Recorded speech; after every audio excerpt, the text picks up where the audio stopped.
we are in an age like unto Babylon. Yeah. We live in a kind of neo-paganism. It does take courage Yeah. to stand in those places. I mean, wherever you're going to go, you're not going to find an America of 250 years ago. Right.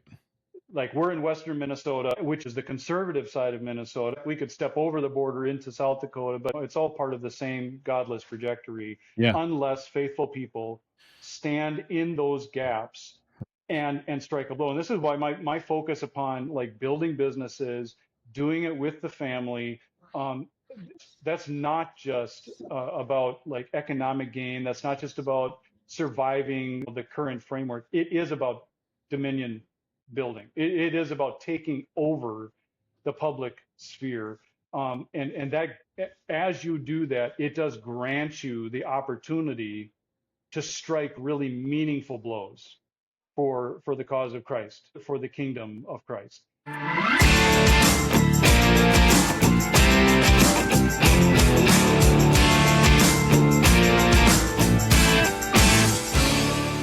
Welcome to Gardens in Babylon, where we cultivate faithful families. New episodes streaming weekly on Apple, Spotify, and YouTube.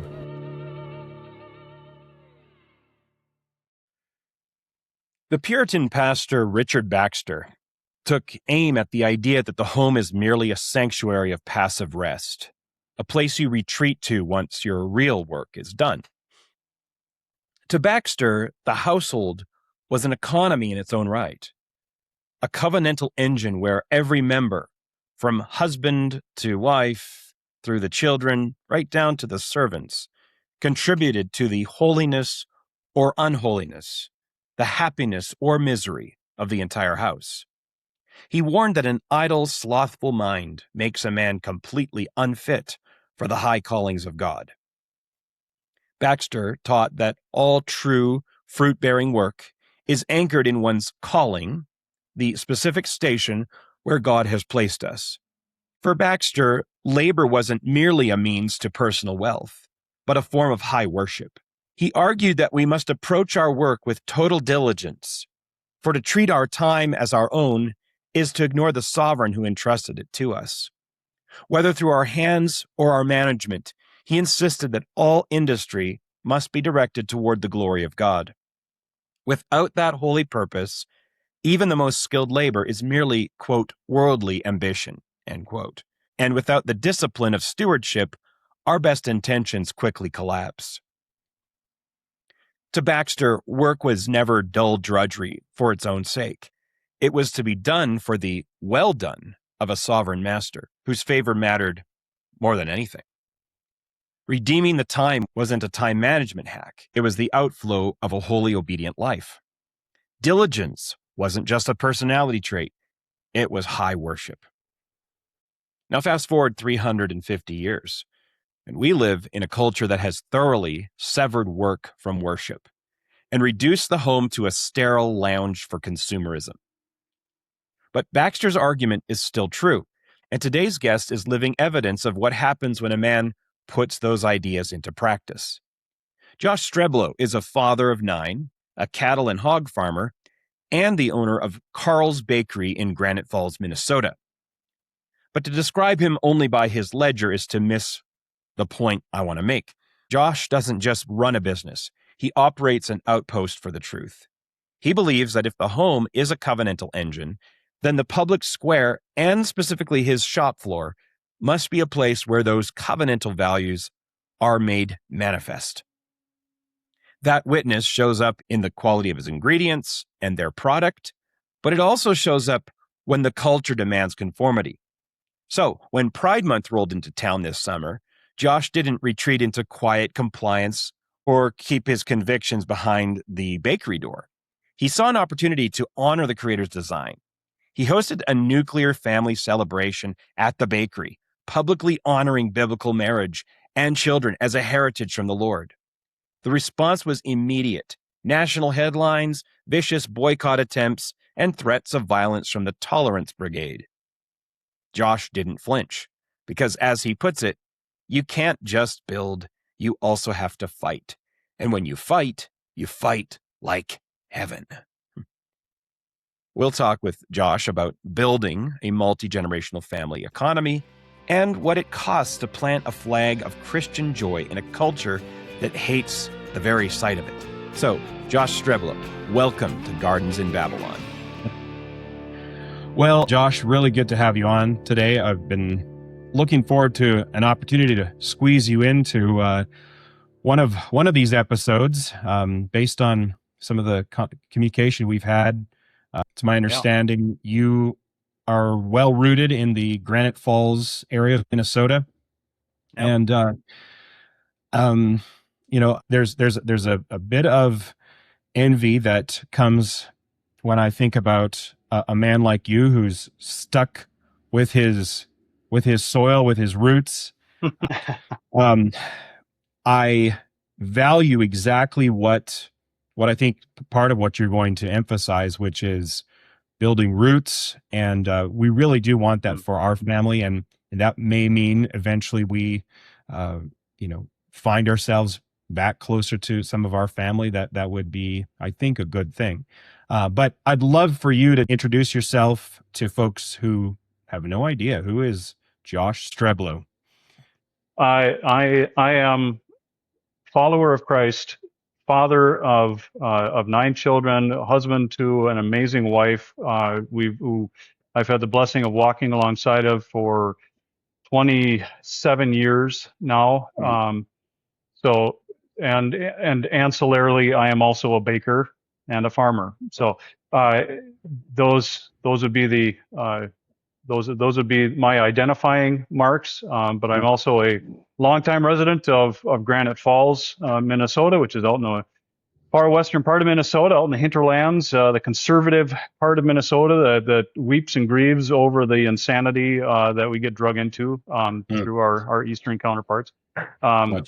But yeah, I have not always been what I am now in terms of baker and farmer. I've done many things over the course of my life, and mostly guided by just simply what are the needs of the town and the people that we live among, and how can we integrate that? And as our family has grown, then the desire to integrate an increasing number of our family for a kind of long-term generational build has been our focus.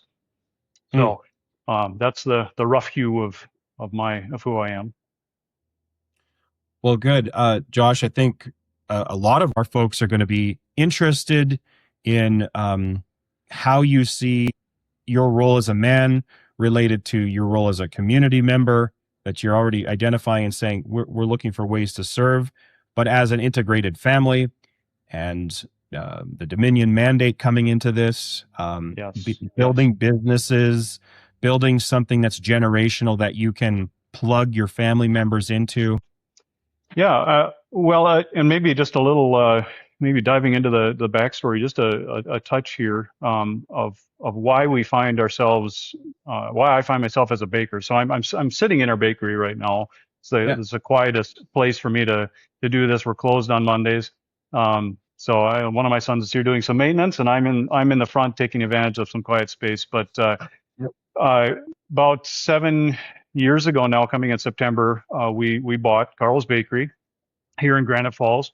It's a long established operation. 1957 is when it was founded, so it's been in the town a long time. And my wife and I bought it from really what is our neighbors. The crow's about a mile as the crow flies across the field from our neighbor who was retiring. And the impulse behind that, and this is something that when I'm, talking with other men or with the next generation, the impulse that I would want to see grow and stronger is an eye for the ways in which you can produce meaningful value in the place that you're planted, and do it in a way that is in keeping with the natural outflow of productivity within that place. So prior to owning the bakery, we were operating a regenerative farm, Streblow family farm, which we still operate.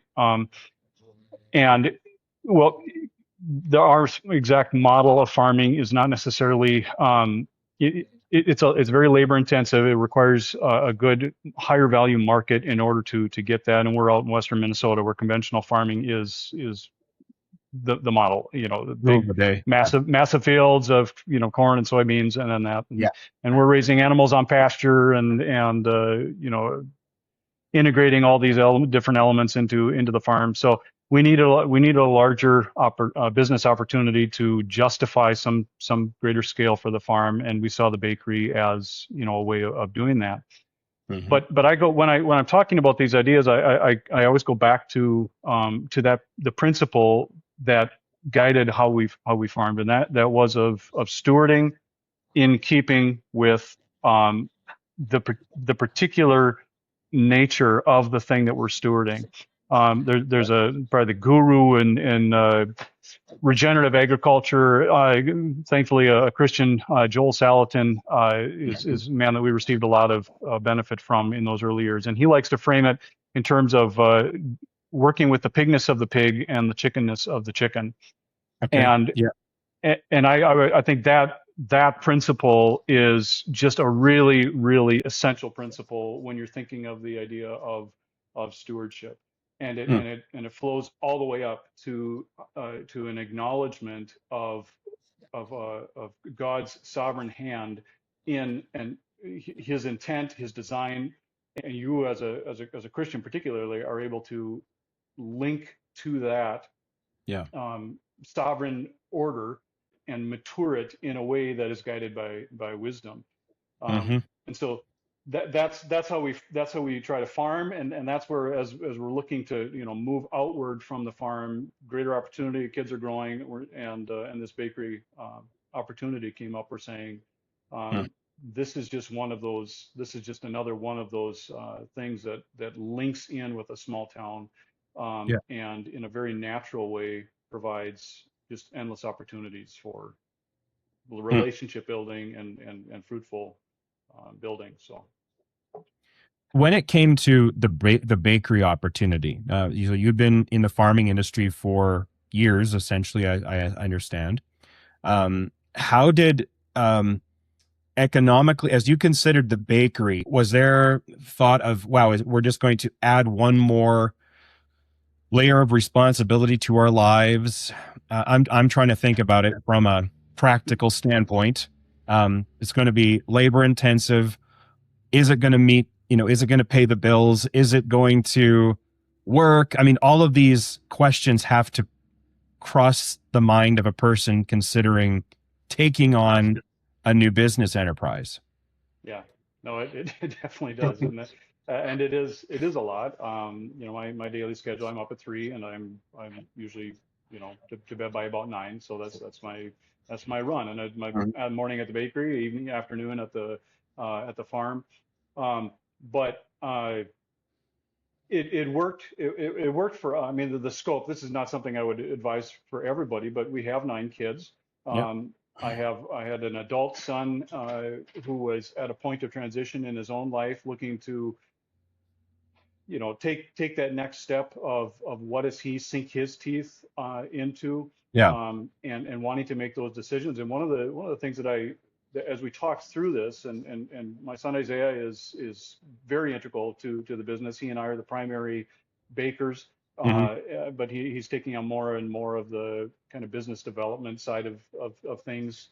And the thought had never occurred to him any more than it had occurred to me to actually own and operate a bakery. And Yeah. and honestly, I could make toast. Like that was the extent Mhm. of my baking and Mhm. culinary capacity. Yeah. Um, so it's not like either the business was some natural thing. It was Yeah. more recognizing, is it a good thing, Hmm. and can we through our labor, through our input, can we actually mature that good? And so it does require a real um, hard look at what are the capacities of yourself, what are the capacities of the family that you have, how is it going to fit with those.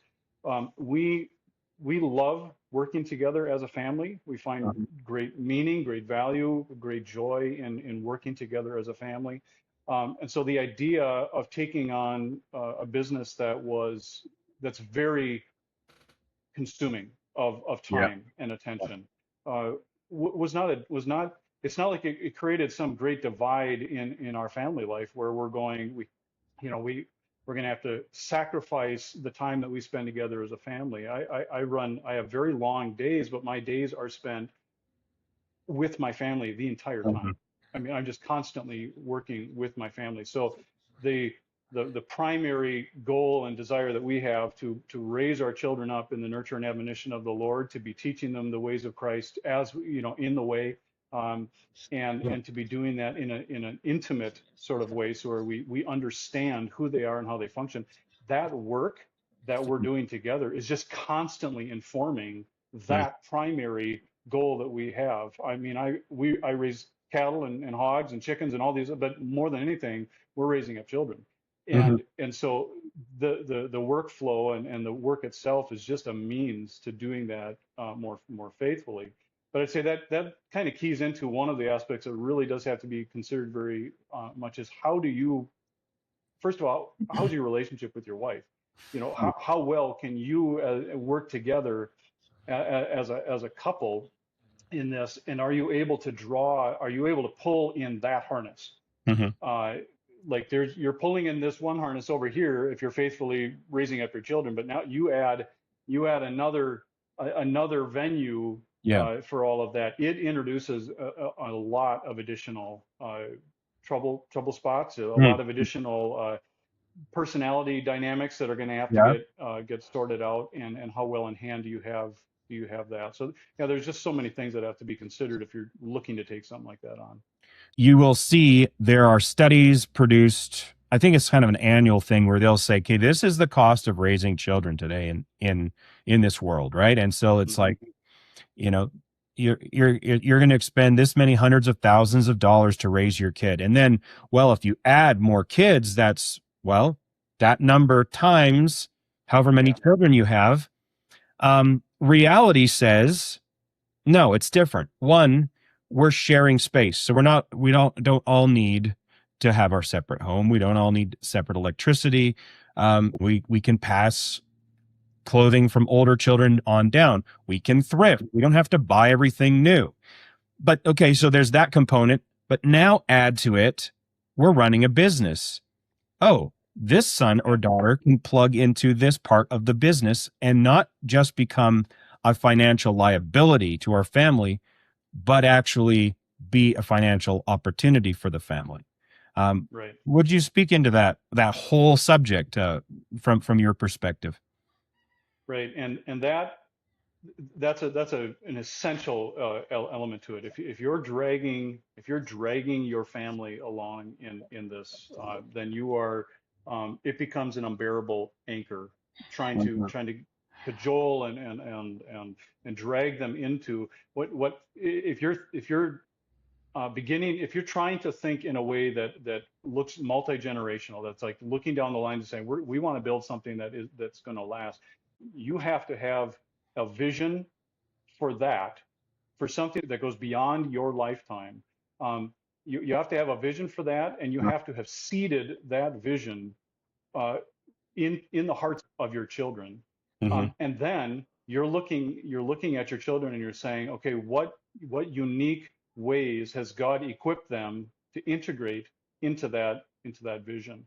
And now we live in a time frame where that kind of long range multi-generational thinking is just nowhere on the horizon. I mean, it's just we live in a now, we live in a highly Yeah. individualistic society where and that when men then are coming of age, and they're trying to figure out what to do, they're not integrating, they're not nesting into some form that's already been plotted for them. There's no apprenticeship, there's no, like, I'm standing in the shoes of my father. They're set adrift to just kind Yeah. of figure out what they should do.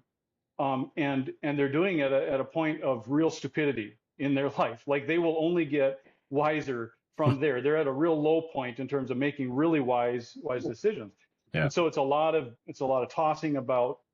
And I say, as a father, especially if you're coming at this project now, or you're coming at this project as a little bit of a, like you've settled yourself, um, then you're saying, I need to have a vision for what we can do, Yeah.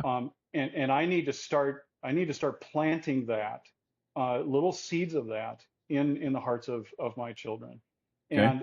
And if you do that, like, children want to link arms with their parents. Mm-hmm.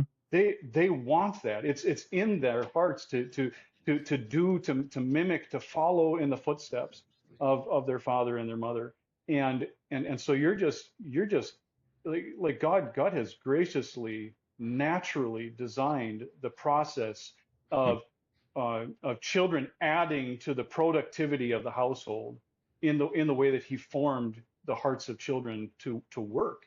Yeah. And so you're just looking then and saying, like, you're not trying to convince, you're not trying to, you're just trying to open up opportunities Yeah. for them.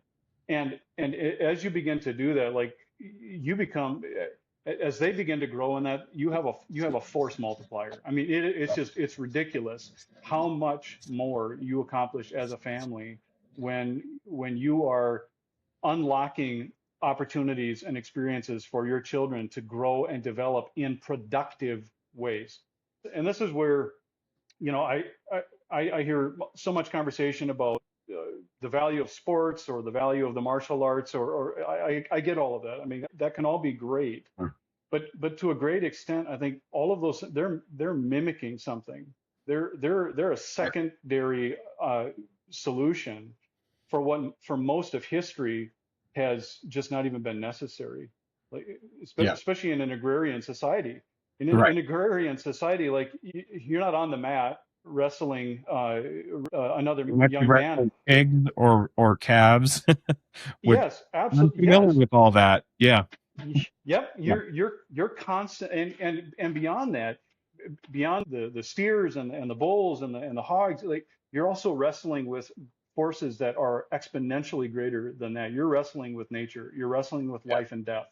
Right. The consequences of your choices and your decisions and your ability to be responsible, like, these are life or death decisions, and the Mm-hmm. family's livelihood stands on the back of that. Like, Yeah. and every family member is integrated into that. And now, we don't live in an agrarian society. We don't live in that, to Mhm. our, unfortunately.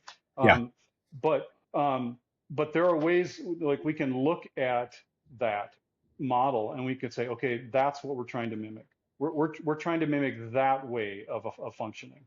So, why? Why would we want to put ourselves through all of that, Josh? I mean, doesn't just heading off, getting coffee 6 a.m, getting up slowly and then heading out the door for a commute to your office job where you drink another cup of coffee, chat with the buddies, sit behind in your cubicle and do about 30 minutes of productive work in your 8-hour shift, and then head home for your commute, listen to a few podcasts on the way, get home, wife's coming in the door, oh, kids are getting home from school. Set up, why is the model you're talking about fighting for life and death? That doesn't sound all that attractive. No, I think this is really, I think, an essential part of it. I think you're really drilling down here in an important way, because we're made for story. Our hearts are made to be a part of a grand story. God is a master storyteller. Yeah. And he puts us as characters into story in a very particular way. Like, we're sovereignly placed into the middle of an amazing story that God is like, He understands it, the whole thing. He's looking down. I love the C.S. Lewis conception of God as that master storyteller who stands outside of the whole thing, giving each character a part, giving each character a sense of sovereign, will, or a self-will in it, and yet always guided by His sovereign hand. And so what we have done in our fragmented age is we've broken out each character and disconnected them from the story.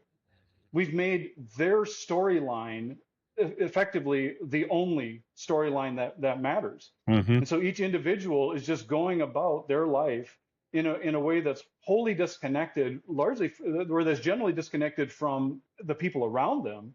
Yeah. But it's also disconnected from the grand story. There's no historic tie. There's no tie back to the flow. So in that framework, you end up with a sense of driftlessness and meaninglessness and ultimately angst and frustration that come because your life just doesn't seem to produce much or go anywhere or be connected in any meaningful way. Mm-hmm. And so I think the reason that it matters is because the heart is formed to uh, to it's longing for meaning, it's Yeah. searching for meaning, and connecting yourself as broadly as you can to that storyline is the Yeah. way of finding that meaning in the way that God intended it to.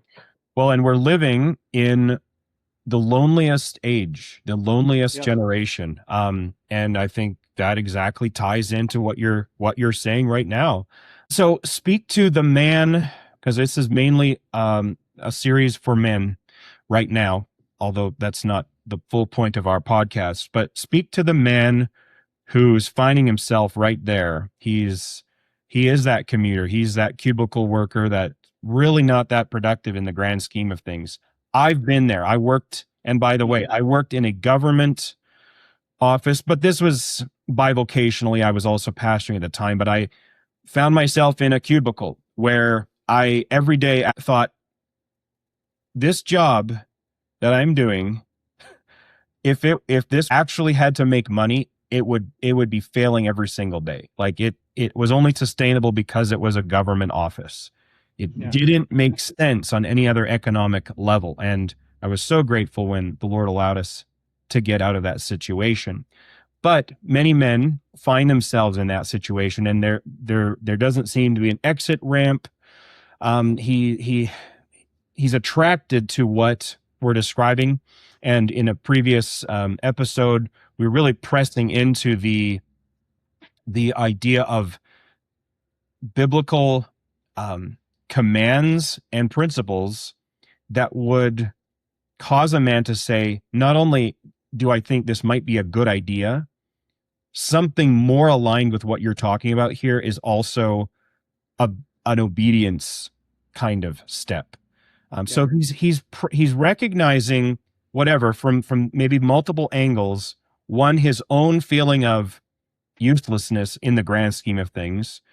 He lives, week to week. He wants out. He doesn't have what you have, Josh, where he's got, family ties in the same community, all that connectivity of, my grandpa was here and all of this kind of stuff. What is a pathway for this man to begin to build what he doesn't personally have right now? Sure. Yeah, no, and I appreciate that. I would say that if just stepping back a moment, I have deep relationship ties in this place, and that's an incredible thing that I'm thankful for all the time. But I'm starting over to a great extent in terms of building a broader framework for life. Like I'm not myself even starting with some grand thing that I am standing on the back of beyond my theological and my Christian heritage. Like I have that, and I'm thankful beyond words for God's grace in that respect. Mm-hmm. But I think to a great extent, what it starts with, if you're you're that man who really is stuck in that kind of a place, and I would say the first step is cultivate your imagination for something better. Mm-hmm. Like I think that's the first roadblock that you're gonna face is an inability to imagine any other life. Sure. So so cultivate that first. Recognize that by God's calling of as a man, you have to be able to lead, but you're leading not just now, you're leading in a path that's supposed to work itself out down the line. Like your marks of leadership should still be a point of thanksgiving many generations down the line, because you set the family on a path. So if you can't see that path, cultivate a vision, cultivate your imagination, and that means get into history, get into story, get into the framework. Like, get your mind and your heart wrestled into shape to learn how to cultivate a vision, and then recognize that. I mean, we still live in a land of opportunity. Yeah. It's still ridiculously easy for somebody to pick up stakes and start over somewhere else. Sure. Where they can build. So I mean, if you're in an urban environment, you got a tough go of it trying to build. Like it's very scripted, it's very controlled, and it's very transient. So everything about that framework is going to fight against your desire to create beauty and meaning that extends into the generations in a way that's reasonably predictable. Yeah. So find a place where you can do that. And in other words, recapture the spirit of the pioneers of old, the Puritan pilgrims of old. Like there have been, you have a lot of examples to look at to say, you know what, that's what it looks like to recognize the call to fruitful, faithful Christian dominion building. Yeah. There's great examples of that. Yeah. And these guys, they had way less to start with than what you will be guaranteed to start with. Yeah. You could sell your home and start up somewhere else, and there's going to be opportunities and tools available to you and a network of building capacities. But part of that is just recognizing that you have a capacity well beyond what you have tapped. Right. God has built within your hands the ability to do a vast number of things. Necessity is what draws them out. Yeah. So if you're not feeling the pinch, then you're not likely, beyond some crazy proclivity to just do things that you're not good at. Like, you're going to cultivate your imagination, and you got to cultivate your willingness to fall flat on your face and pick yourself back up again. You've got to be willing to fail. And the more you're willing to fail, the more you understand the grace of God through your own like his willingness to, like, you're understanding just how how gracious God is and how patient other people are with you. And that's going to be an essential thing if you're starting to do something together as a family. Yeah. You have to understand just how important it is to fail and apply grace to those failures. That's good. Josh, what about bringing your family into this vision? The man is tasked with leadership in the home, and a wife is to aid in that task. But whatever the case, she may have some fears that need to be quelled and need to be nurtured. For one thing, getting through all that. What about your own children? You've got 9 of them. I'm the same. I've got 9 children. There's has to be no expectation that every one of these children is going to be locked into this exact mission long term, right? But clearly it's going to be formative for whatever ultimately is their mission. But how do you maybe work through that tension of, I wish my son was going to stay on this track with me? Like, I think of myself, I had the opportunity, and many times I question the wisdom of the path I took for these practical reasons. My dad is an electrician. He's seasoned in his work. He's proud of his work. He does amazing work. He's been an electrician. He knew what he wanted to do from childhood, and he has had his journeyman since he was 19, and now he's like 72, I think. So, wow. he's been on a mission and he's known what he's wanted to do. I, by contrast, didn't know what I wanted to do. And I was sure I did not want to do electrical work. I didn't even like the smell of wire, I would say. And so maybe that was a disappointment. Thankfully, he has other sons. I have other brothers who took up that mantle. But the path seems so much more obvious and clear for a man like that. Whereas myself, I always had a desire to be a preacher of some nature. And that's generally been my pathway, although it's usually been in some kind of bivocational context, which in reality, I value, especially for my children.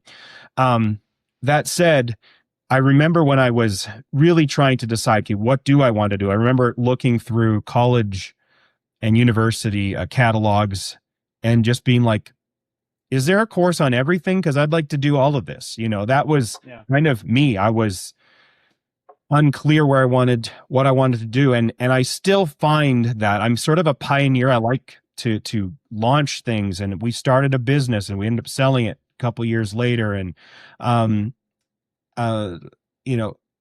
speak to a guy like me who, number one, wants to set up a pathway of opportunity for his children, and yet also finds himself not 100% sure about his own pathway.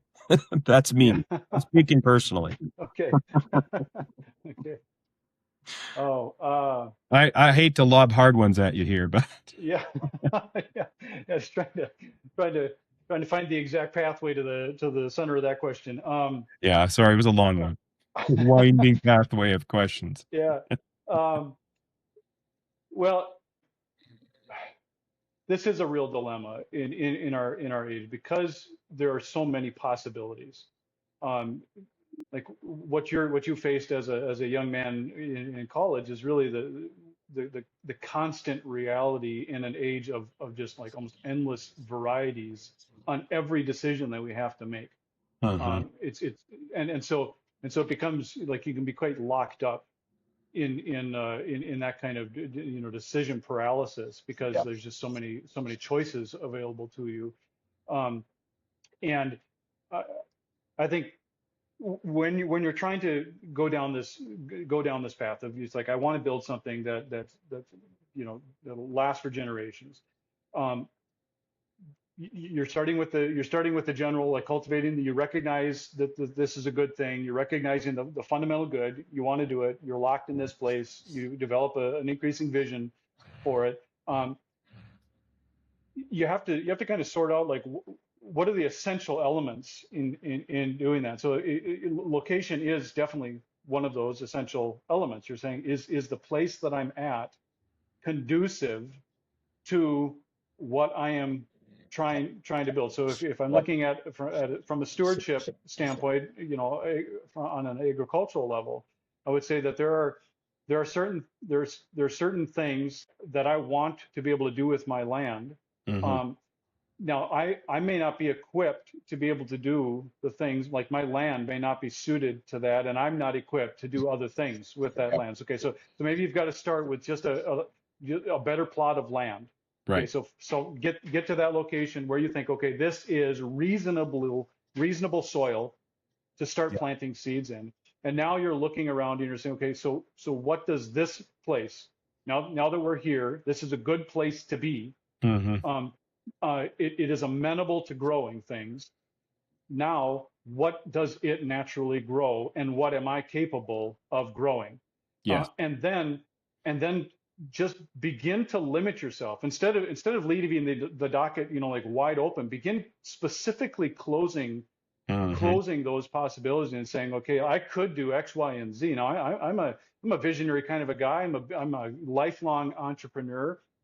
But there are certain constraints in my own life that have kind of kept me within bounds. And one of them is a deep tie to this place. So I appreciate the writings of Wendell Berry tremendously. And one of the central themes in Wendell Berry's writings is a connection to place. And again, this is beyond the conversation of do you need to be a pilgrim or a pioneer? Like, do you need to get to that place? Maybe you need to do that journey first. Yeah. But then once you found that good place, really dig in and Yeah. try to understand what that place can grow. Yeah. So begin to hone the decision, begins to hone the decision making metrics down quite a Mm-hmm. bit of what can we do here? What's the need? And then what can I do? But that takes into account not just your hands. It does take into account the hands of all who are in the household. Like this is a household project. You aren't Mm. establishing you as a man in that place. You're establishing your family line Yes. in that place. And your wife and all of your children and your grandchildren and your great grandchildren, like that's what you're anticipating. Now, God Mm-hmm. may have other plans, and they may make other plans. Yeah. But your goal, your norm for that scenario, and this is again, this ties back to just a historic perspective, would just be that they will come up in Yeah. your paths.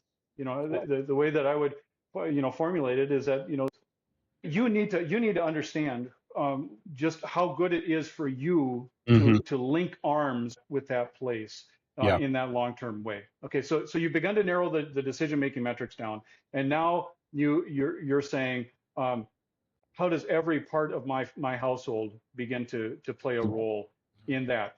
If you do that, if you seed a real genuine love for that place and you start building ways in which you're fruitfully engaging with it, I guarantee you your children will want to Yeah. continue in that. Like there may be other desires that creep in. God may have other plans for their life. He may place greater vision for them but their natural impulse is going to be, yeah, Mhm. I love here Yeah. and I want to be fruitful here. Yeah. I was telling a previous conversation I had about this little book that that our kids, I like to read with our kids, and I forget the one character's name, but it's like Bob and Dave dig a hole, and here they are digging this hole, looking for treasure, and you as the reader are able to see a side view so that you can see they almost hit treasure, except that they decided to go a different direction just before hitting it. And that's basically the whole little story is they keep almost hitting bigger and bigger and bigger treasures, but that they keep changing course just before hitting it.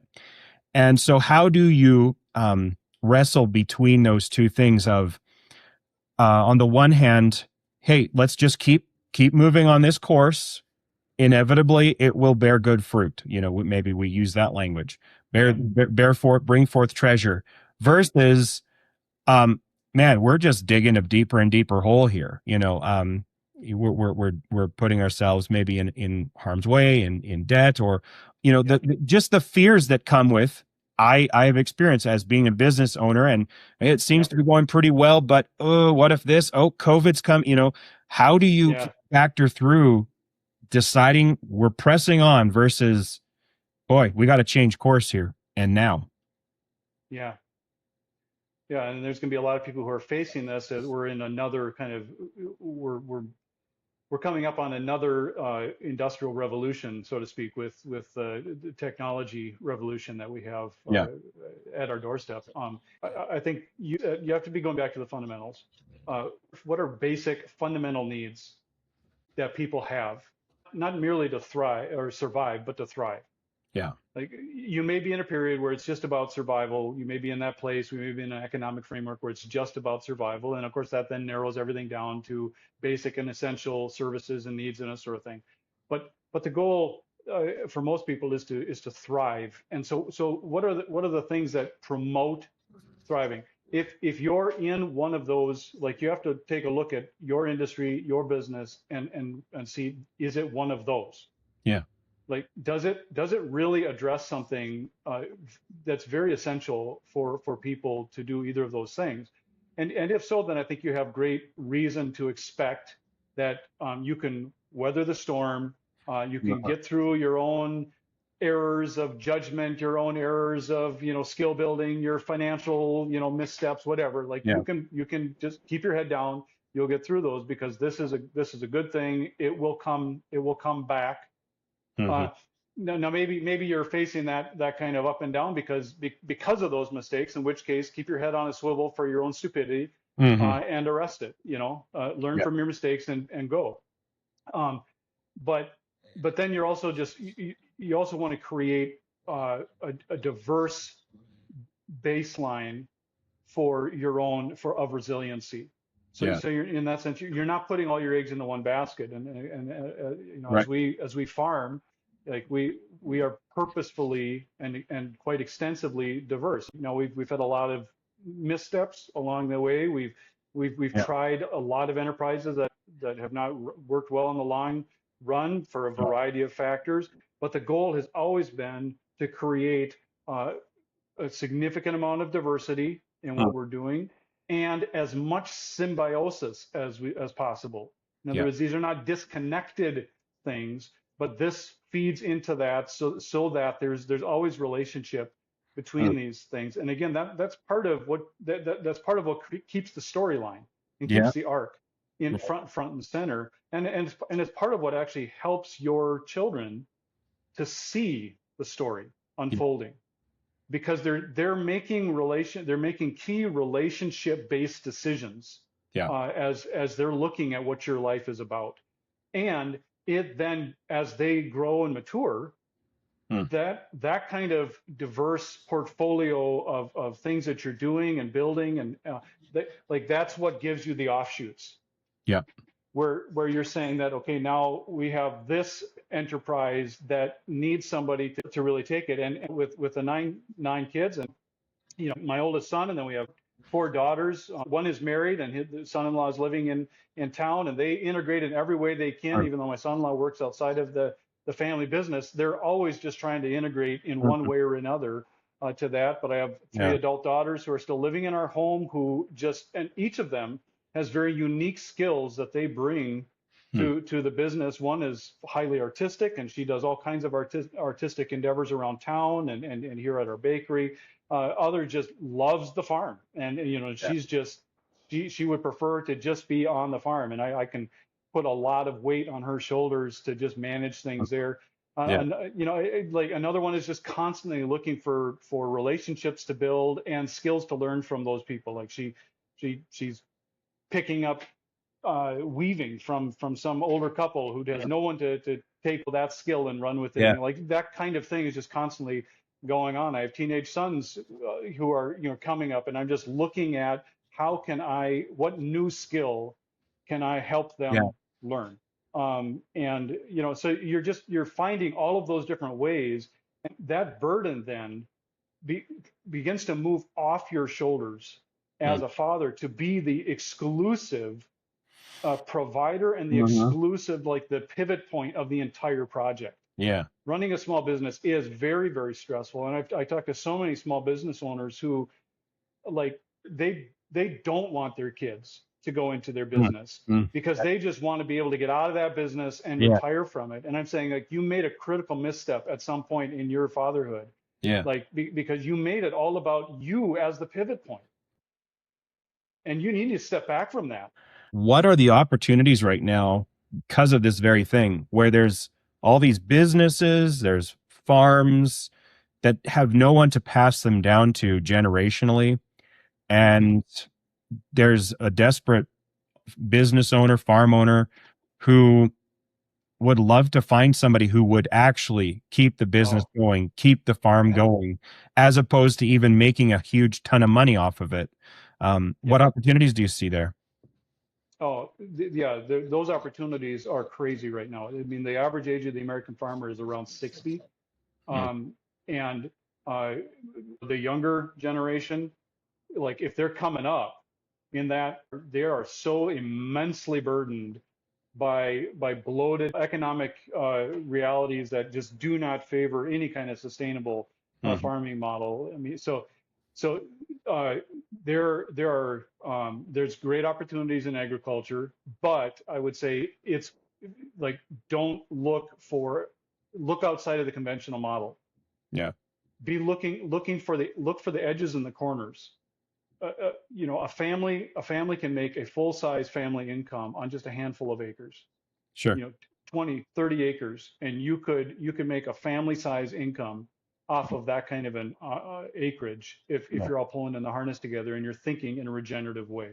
So it doesn't take much land to begin to get your foot in the door with farming and you know build a relationship with a some retiring farmer Hmm. and ask for, because even if he intends to pass it down in some form to the next generation, they're not going to be able to, they're not likely going to be able to swallow the whole thing. Yeah. And by and the odds are great that they're going to end up just parsing it all out. Sure. So your ability to catch some little edge or corner that isn't maximally valuable to them with Yeah. their monstrous machinery is really, really high. Yeah. But yeah, small business owners, same thing, especially in the service industries. Like the opportunity is massive there for guys to step in and just show their willingness to take ownership. Hmm. There are still people who know how to work. Yeah. Though that basic skill has been dramatically diminished. Why it's almost impossible to find Yeah. young, under 20 people to hire to Mhm. do menial work. It's just, it's almost impossible. So if you're able to come in and you know both how to work and you know how to take ownership, take Yeah. responsibility, like the sky's the limit.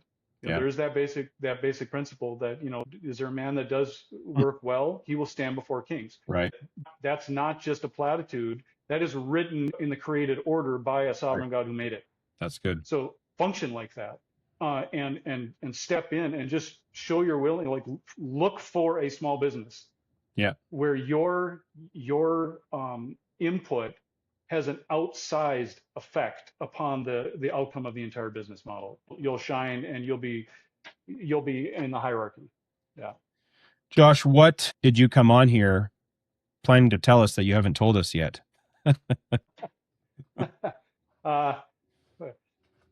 No, I pretty much exhausted everything that's on my mind. So thankfully, this has been a good conversation. We condensed my entire brain into the one interview.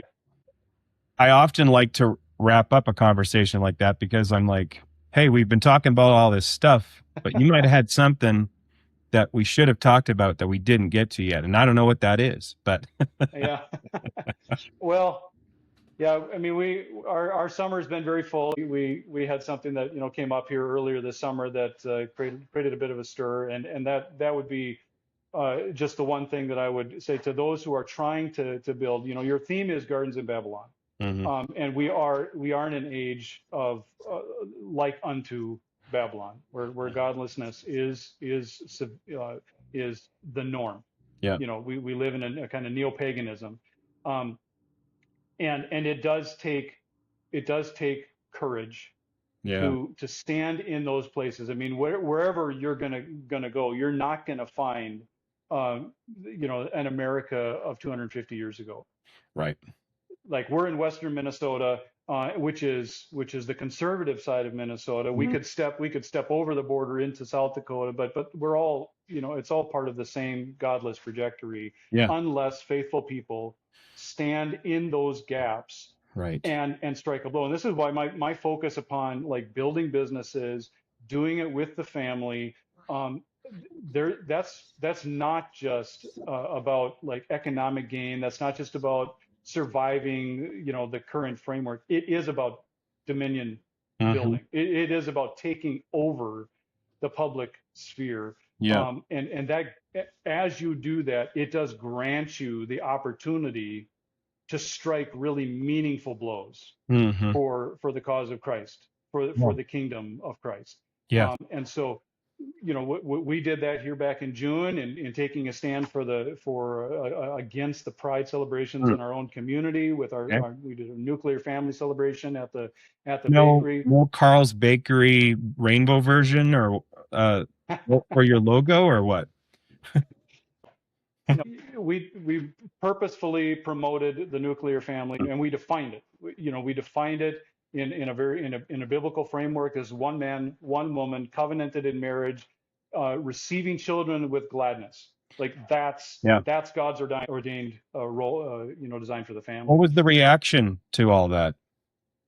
It was significant. far more significant than we anticipated in its scope. I ended up on some national platforms being interviewed as a result of it. Not at all what we expected.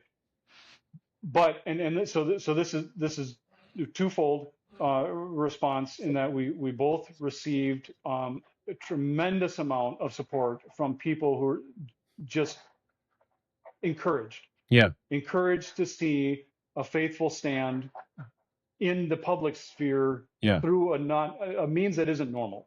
Like, it's expected that unbelievers and the liberals, like, they promote their agenda through their businesses. It's almost unheard of for a small mom and pop shop or a small business to do that, because it's a very risky move. But we also got a significant amount of backlash negatively, up to and including like threats of violence against us. And was that the tolerance group that was threatening you? Yes. Yep. This was the group that loves universally all people. Yes, that's the group that was threatening us. But God loves to flip the script on the godless. And that is exactly the kind of thing that we had the ability to witness in doing that. Like, when we just simply stand faithfully where God says we should stand, we go back to the Word of God and we say that, like, I can do this and no other. That this is our standard, and we do it with joy and gladness. God blesses that, and it frustrates the godless. And we saw that frustration come out in like one of the agencies that like was hosting a trans event during the Pride Month, and it bothered them that this event was being all of a sudden recast as a controversial thing. So by the very media who would fully support what they were doing. So I would say, like, this is part of why you're building. You're building. You're creating a framework in your town, in your community, where you're providing essential things, and that gives you a capacity to shine a light into that place. And it gives you greater credibility to do that, so that when all the nasty starts coming out, for you just taking a bold stand, people go, but wait a minute, I know them, and they're not just that. They're also a bakery where we come and we get all of these things that we love. We make the town better through our presence. And it becomes very, very hard to pigeonhole, a family or believers who function like that. So say you're frustrated by the godlessness around you. Start building in that place, and and make sure that you're shining a really, really bright light in that place. Build with a sword strapped to your side sometimes. Build like like Nehemiah and the children who are rebuilding the wall. And do it with gladness and joy all the time. Well, Josh, this is why I like asking that question, because we inevitably, after a little pause, get something golden, which we hadn't had the whole rest of the episode. No, it was fabulous. It's nice to redeem it a little bit, huh?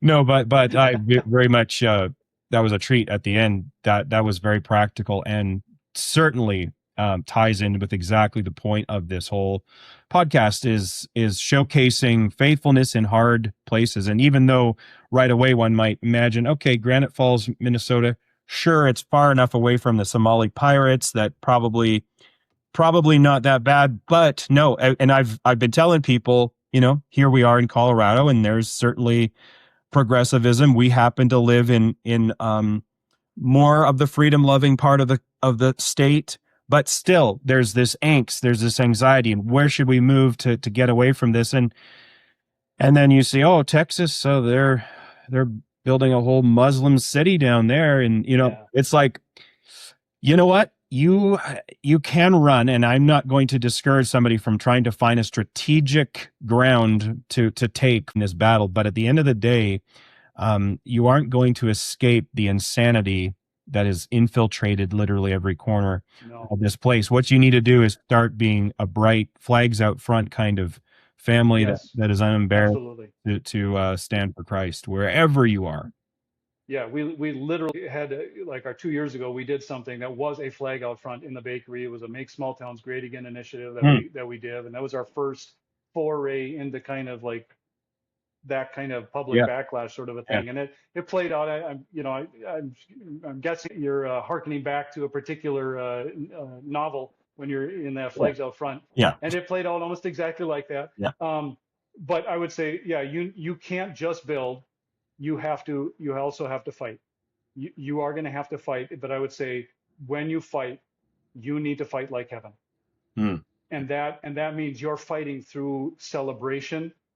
You're fighting with confidence. You're fighting with joy. You're fighting as just a soldier fighting minor skirmishes of a king who already conquered this world, and he bought it twice over. He built it, and then he bought it with the blood of his son. Absolutely. And that's the king that you're following in your fight. And if you fight faithfully, then you can continue to build. If you don't fight, you will not be able to build. That's good.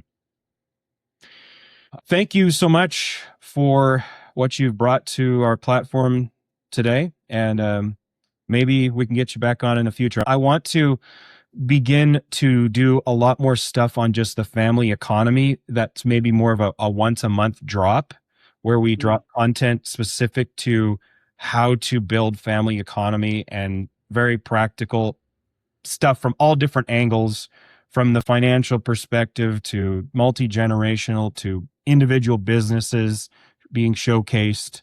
And so on that note, make sure you tell us everywhere one can connect with what you do, your product line. Give us the details on where people can follow. Sure, they can keep tabs on both Streblow Family Farm and Carl's Bakery on Facebook. We have pretty active pages for the bakery particularly. Yeah. The farm a little bit less so. So Facebook, check us out there. Also, we just redesigned our website for the bakery, carlsbakery.com. They can check us out there. We had a wonderful redesign by Page 50 and Stuart Amadon down there in Opelosa, Louisiana. Okay. They did a wonderful job redesigning that for us.